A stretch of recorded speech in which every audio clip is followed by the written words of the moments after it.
সিংহ city কর্পোরেশনের নবাগত প্রশাসক মোহাম্মদ রুকনুজ্জামান সরকার রুকন বলেছেন, সবাই যেন মনে করে এই সিটি কর্পোরেশনটি তার নিজের। সোমবার 16 মার্চ সকালে সিটি কর্পোরেশনের আনুষ্ঠানিকভাবে দায়িত্বভার গ্রহণ ও কর্মকর্তাদের সঙ্গে বৈঠক শেষে তিনি এই কথা বলেন। তিনি বলেন, নগর ভবনের বাইরে 2টি সাইনবোর্ড লেখা থাকবে, আমরা সকলেরই সেবক।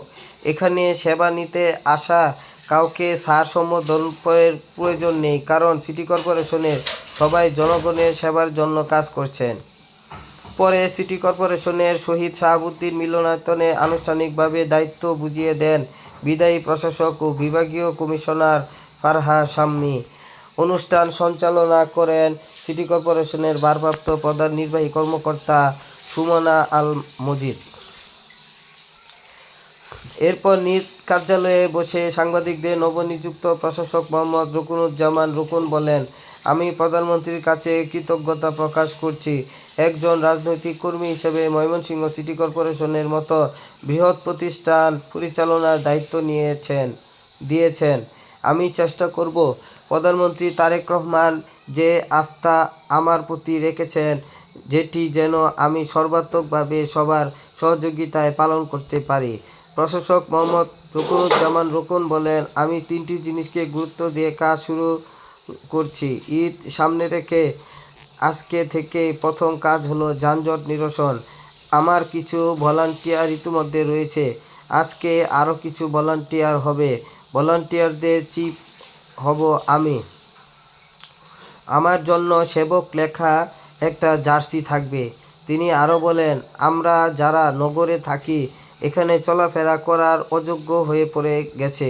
প্রধানমন্ত্রী আশ্বস্ত করেছেন তিনি সব ধরনের সহযোগিতা আমাদের করবেন। রুকনুজ্জামান বলেন, নগরের দ্বিতীয় সমস্যা জলাবদ্ধতা নিয়ে কাজ শুরু করব। জলাবদ্ধতাকে আমি চাইলেই এক রাতে ঠিক করতে পারবো না। আপনারা সবাই আমার পাশে থাকলে খুব তাড়াতাড়ি সমাধান করতে পারবো। আরও বলেন, সিটি কর্পোরেশনের 687 জন কাগজ কলমে পরিচ্ছন্নতা কর্মী। বাংলাদেশ প্রতিষ্ঠার পর থেকে প্রধানমন্ত্রী এই পরিচ্ছন্নতা কর্মীদের জন্য 5,000 টাকা ঈদ উপহার দিয়েছেন। একটা সিটি কর্পোরেশনে 687 জন পরিচ্ছন্নতা কর্মী থাকলে সেটি ময়লা শহর থাকার কথা না। আমি সিটি কর্পোরেশনকে প্রতিটি বাসিন্দায় সিটি কর্পোরেশনে পরিণত করতে চাই। এর আগে সোমবার সকাল 10টায় দলীয় নেতাকর্মীদের নিয়ে সিটি কর্পোরেশনে প্রবেশ করেন। এ সময় ময়মনসিংহ 4 সদর আসনের সংসদ সদস্য আবু ওহাব আকন্দ ও ময়মনসিংহ 5 মুক্তাগাছা আসনের সংসদ সদস্য মোহাম্মদ জাকির হোসেনও উপস্থিত ছিলেন।